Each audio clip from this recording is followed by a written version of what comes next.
Hello, everyone. My name is Joni Smith. I am an early childhood special education teacher with Fairfax County Public Schools. And hi, my name is Erin Snell. I'm also an early childhood special education teacher with Fairfax County Public Schools. And we're here today to talk to you about outdoor learning. Over the past year, we've really grown accustomed to spending some more time outside. And so today we'll be discussing how to create learning opportunities from those natural outdoor spaces. Resource and outdoor play in the school setting is often used as a break in learning or to release some energy. Or some people say to just get the wiggles out. Our time together today will reflect natural outdoor play as a necessary component to a child's everyday learning and development, not just that break. For our presentation today, please have a piece of paper and pencil prepared to support collecting ideas and some reflection. You'll also need a smartphone or device that you can use to scan QR codes for additional resources. We'll prompt you when you need to use the QR codes or when you need to write something down.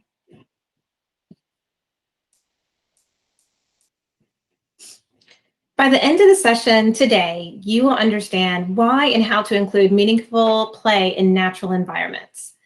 As parents and as early childhood special educators, my colleague and I have had an opportunity to use the natural learning environments as motivating and effective spaces to expand upon children's skills in all areas of development.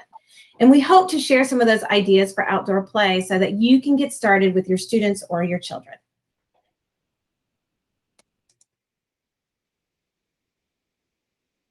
Let's start with a look at the research on learning and growth in the outdoors. This list on the slide includes many reasons for using outdoor spaces as learning environments. Play in outdoor learning spaces is proven to be calming because it provides an escape from overstimulating indoor environments. In contrast to the bright colors of many classrooms, the colors of nature are proven to allow for better focus. Studies have shown nature sounds provide a restoring effect after exposed to noise pollution such as bells or sirens or traffic that may put children at a high state of stress. Our overall health is improved with more opportunities to play outside. Improvements in self-regulation, physical fitness, and self-confidence are also noted in this research. These support the basic needs required for student success in academics and participation in regular school environments. Take a moment now and consider this list of benefits and maybe some of your own reasons you are joining us today. Why would you like to incorporate more outdoor learning time in your daily schedule? Pause your video now and restart when you've reconsidered your reasons. Now that you've considered some reasons for incorporating more outdoor learning, we're going to take a look at some specific areas of development and some specific activities that you can use to promote that area of development while engaging with your children or students outdoors. The first area of development that we're going to explore for outdoor learning is gross motor. And this includes large motor muscles needed to run and jump and move. And in the years from ages 3 to 12, a child undergoes the greatest amount of physical growth that they will through their entire lives. Outdoor natural play fulfills the basic need of movement necessary for growth and motor development. Much more than flat playgrounds that we have, natural play spaces provide the opportunity for children not only to build strength and balance and endurance, but also learn to regulate those skills as they navigate a more unpredictable environment. Frequent play in natural environment encourages good core strength, the basis for coordination, and smooth motor movements and limbs and the rest of the body. Follow your child's lead as they take risks with climbing, running, and lifting. They will create their own play ideas when given the space and support. Play along as you help them keep safe. So some ideas you might want to try is playing on uneven surfaces and climbing opportunities, such as climbing trees or rocks or over fallen trees. And I know as a parent and as a caregiver, I have to hold my breath because I get so anxious when they're jumping from boulders or climbing trees. However, this is healthy risk-taking and gives your child an opportunity to build self-confidence, physical strength, endurance, and for their body to get a sense of the space that they're in. Early experiences with this type of gross motor movement create stronger, well-balanced bodies that are less prone to accidents and clumsiness later on. So considering ways that you can help your child be safe during these activities and feel safe to take risks. Seek some wide open spaces that allow for lots of movement and encourage creativity. Look for large fields to run through with lots of grass.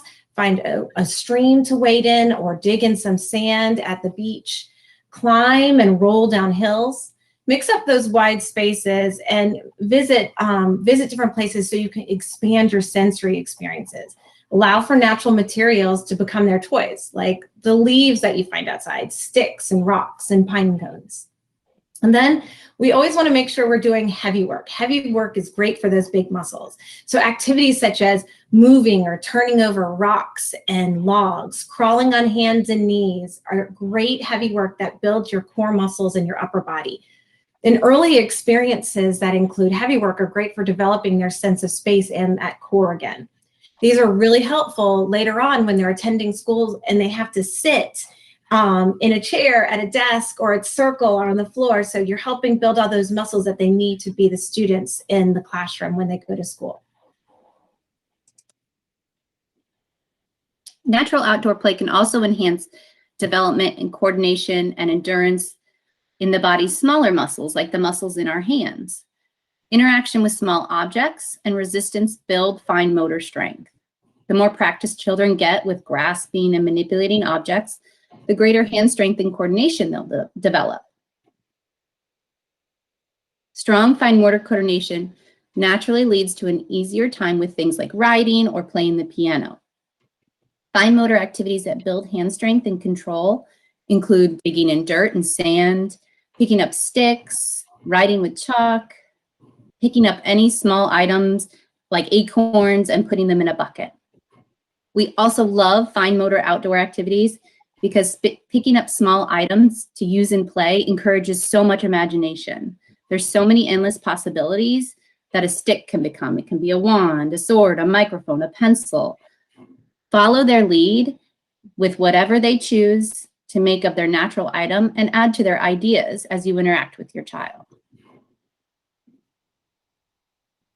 Art is another fine motor activity that you can have outside in nature. Nature art is done with minimal materials that you bring from indoors, but gathering more natural material outdoors. Aside from support finding materials, keep these art activities open-ended and allow your child to create whatever they want.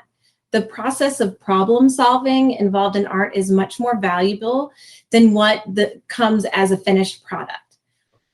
Open-ended art activities will also allow your child to be engaged for much longer periods of time. So think of some ways that you can incorporate nature into art outdoors.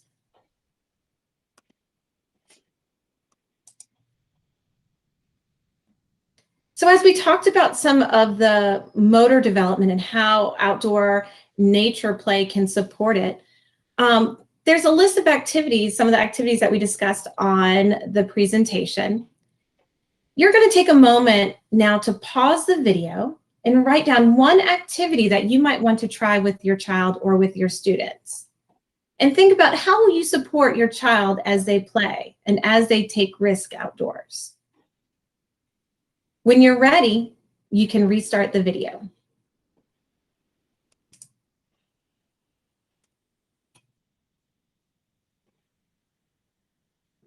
Now that you have an idea of some motor activities you want to incorporate, we're going to move on to the area of development of social emotional skills. The most vital skills for school success are social emotional skills. Skills like emotional regulation, cooperation with peers, interacting with groups. Outdoor free play has a major role in playing and teaching these skills. Scientific and anecdotal research suggests that many anxiety disorders, behavioral challenges, and sensory sensitivities can be prevented or lessened with more active free play outdoors. The physical outdoor space and exploration reduces stress and anxiety, which can be a significant barrier to learning or success in social exchanges. Teaching social emotional skills in the outdoors includes both opportunities for quiet spaces, for solo activities, and opportunities for cooperative activities. Quiet spaces in the naturally calming outdoors, such as a lean-to, seen here, can help support regulation and can be created using blankets, tents. You might offer a quiet meal in a quiet space or offer to read a book. Next, we're going to look at some social and cooperative activities that really help support those social emotional skills.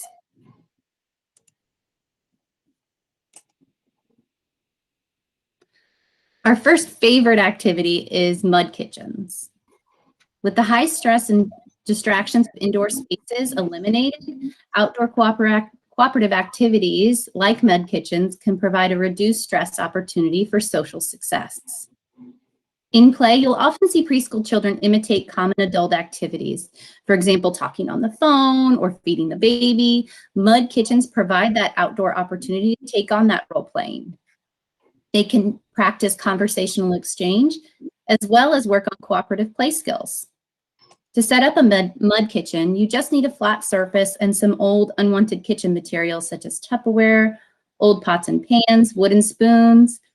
With your mud, collect other natural materials such as dandelions, grass, or twigs.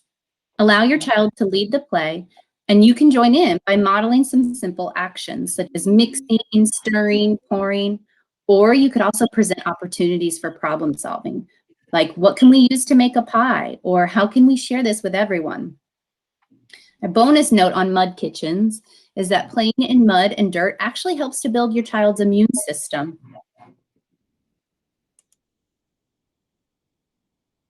Gardening is an outdoor opportunity that really includes all areas of development and many academic concepts as well. As you can see, it really does promote problem-solving skills, conversational skills, cooperative work skills, and sense of self and pride, as well as scientific reasoning and observational skills. We really want to highlight gardening as a way to build social skills. Cooperatively working to grow plants with peers or family members provides opportunities for children to contribute to a group goal and engage in cooperative problem-solving process. On this slide, you'll see that we have two resources that can provide some guidance on getting started with gardening with your child or with your students. And we want to give you an opportunity to explore some different resources. You can pause the video and use your smartphone, turn on the camera, and if you hover the camera on top of the QR code or that image, that black and white image, it will prompt you to open up a website. And we encourage you to go ahead and open up these websites and save them to explore. They have many great ideas on how to get started with gardening.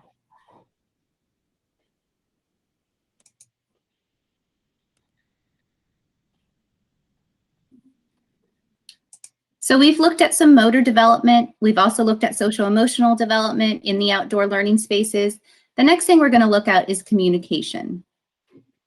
Children are naturally curious about their surroundings and natural environments.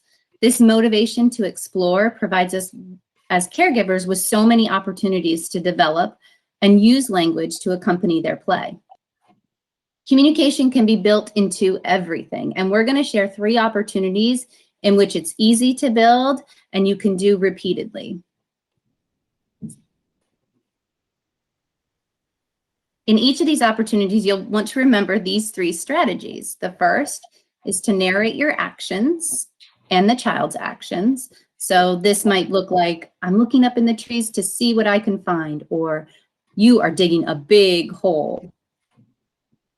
The next is to use descriptive language. This might sound like, wow, I see so many colors, red, orange, and yellow, or the leaves are so crunchy when we walk on them. And the next is to ask open-ended questions.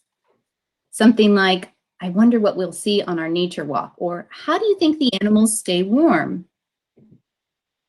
Pause the video now and review some of those examples before we talk about different activities.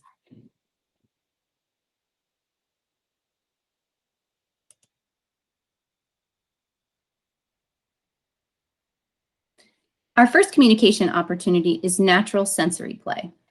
We mentioned activities such as digging in dirt and sand as great fine motor activities. These sensory activities can also be a great time to work on communication.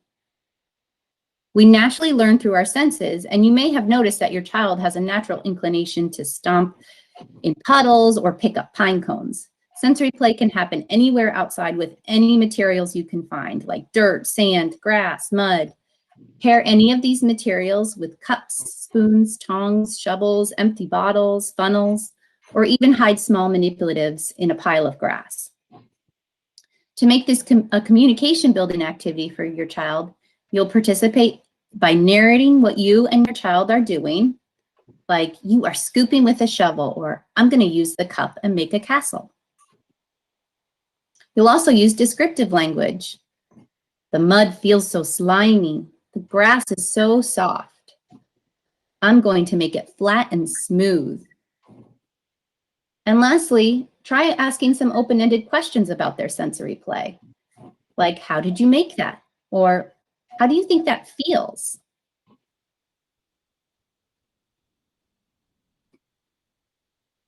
Nature walks and scavenger hunts are a great, rich opportunity to work on language development. They also include opportunities for flexibility, as scavenger hunts may not always turn out as you predict. Before you head out the door, discuss what you might find on your hunt using open-ended questions like, what do you think we'll find today? Or use pictures to label items to look for. As you hunt, sing songs and describe items you are looking for. These walks are a great way to incorporate location words such as in, on, under, up high, down low, in descriptive language, like we were talking slimy or crunchy or round.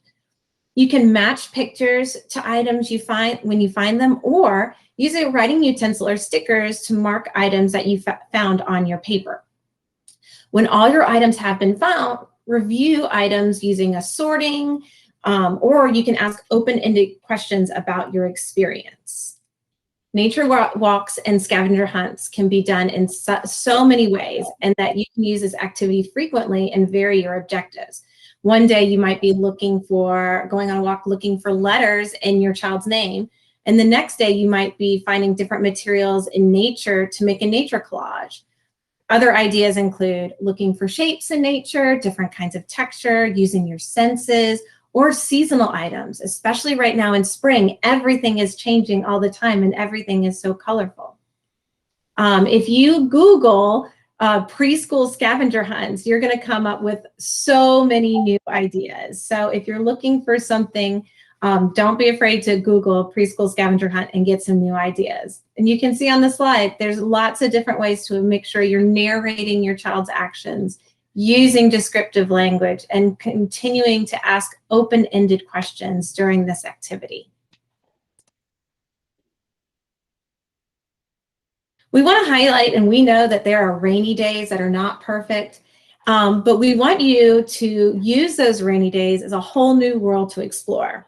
There are different senses to discuss, new animals to investigate, and new opportunities to create. And rainy days bring many new language opportunities. So grab your raincoats and boots and take advantage of all the rainy days that we have. You can see great ways to narrate your child's language. That was a big splash in that puddle. Or the descriptive language. I hear the rain dripping from the roof. Drip, drip, drip. Or asking questions. Where do you think the animals go when it rains? You can lead your child's exploration of where the water flows, talk about sink and float with puddles, make observations about the weather, look for animals. Be sure that you're focusing on that communication and taking advantage of this great opportunity when it is a rainy day. The great thing about all of these communication activities is that they require very little materials to gather and can be done anywhere, anytime. Think about the natural sensory play experiences, the scavenger hunt, and the rainy day activities we were just talking about. Take a moment and pause the video and think about which activity you would like to try with your child. What is one narration you would like to try during that activity? And write that down. What is one descriptive phrase you would like to try to use? And think of an open-ended question you would like to try.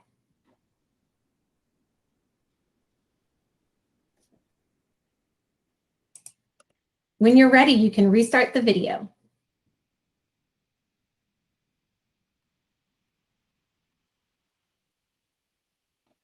We'll now move on to looking at some cognitive and academic skills that you can incorporate in outdoor learning. Cognitive skills such as memory, analyzing, comparing, understanding cause and effect are all learned through real-life experiences. Children learn best through hands-on, meaningful play. Outdoor play can provide young children with the enriching cognitive experiences to build these skills from an early age. A strong sensory integration from natural play spaces and materials allows for a higher incidence of learning. We have highlighted some activities and ideas for learning some cognitive and academic concepts as you and your child engage with the outdoors. Remember to follow your child's lead to make it the most meaningful to them.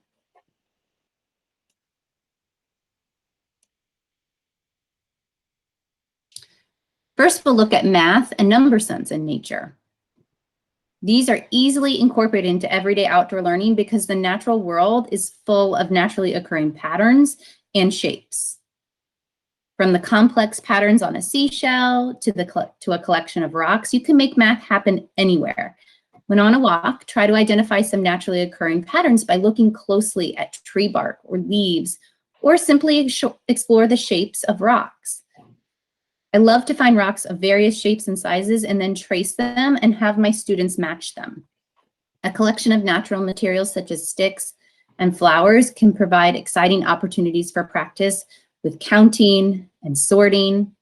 You can collect some items in a bucket. Remember that great fine motor activity of where we're picking up small things and collecting them, and then practice counting them with one-to-one correspondence. Or you can try sorting them by size or color or shape. You can draw squares or circles with chalk and ask your child to put one stick in each square. This is an example of using one-to-one correspondence.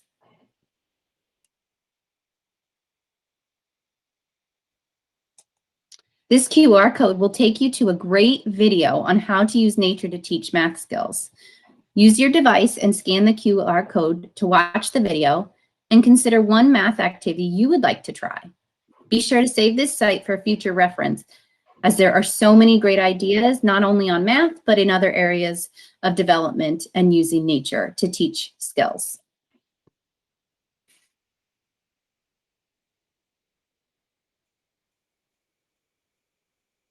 Preschoolers are often interested in activities that encourage letter and number formation and meaningful writing and drawing activities. But you might notice that they're not always interested in paper and pencil tasks at the table. So it might be a great opportunity to try using sticks to draw in the mud or create letters with small twigs. These might be more meaningful experience and hands-on activities that will have a greater impact on transferring writing and literacy skills later on when they need them, when they're in school and they're using paper and pencil tasks. Writing and literacy happen in nature in so many fun ways. And you'll see these are some great ideas. Again, using sticks for writing in the mud or the gravel or in the snow. Use water and paintbrushes to write on the sidewalk. Form letters using any kind of materials, twigs or rocks or any objects found in nature. Draw a letter with chalk and place natural materials following the line just to cover it and recreate that shape. You might bring a notebook and encourage a little bit of paper pencil and see what they can draw, what they find in nature. Trace shadows on the sidewalk with chalk and add natural materials to make face and clothes. So many great opportunities to build upon writing and literacy skills in nature.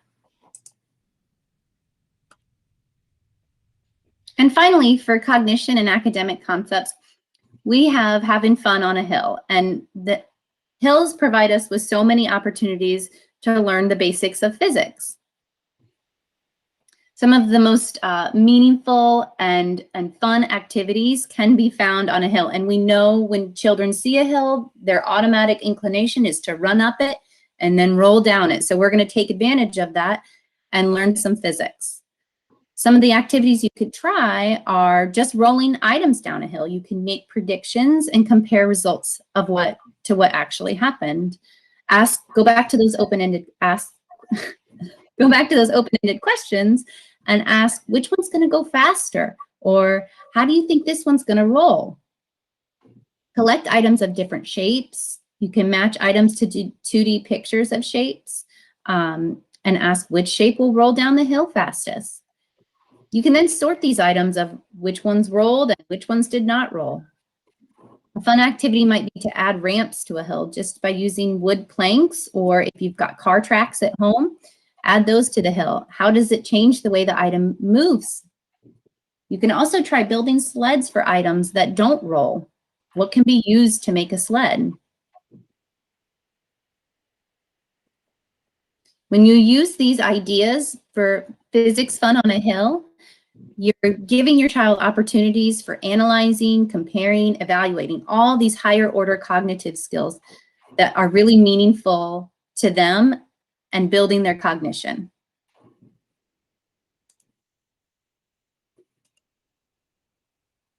We have learned many ways to incorporate developmental activities into free outdoor play. This resource with this QR code is an all-encompassing resource with ideas that span many areas of development. Please pause your video now to check out the resource and decide on an activity you'd like to try. Be sure to save this site as a resource to use.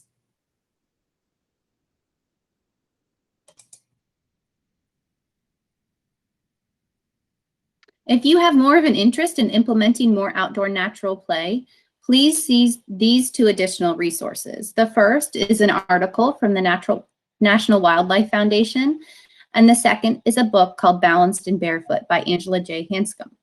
We used a lot of the information for this presentation from these two resources, and there's a lot more on there. So we encourage you to check them out if this is something that interests you. Go ahead and pause your video and use your device to scan the QR codes and save these two resources.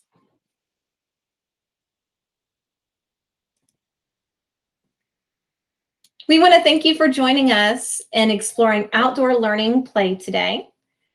Please feel free to contact us if you have any further questions or want any more information about those resources. Again, my name is Erin Snell, and you'll see my email address is on the slide.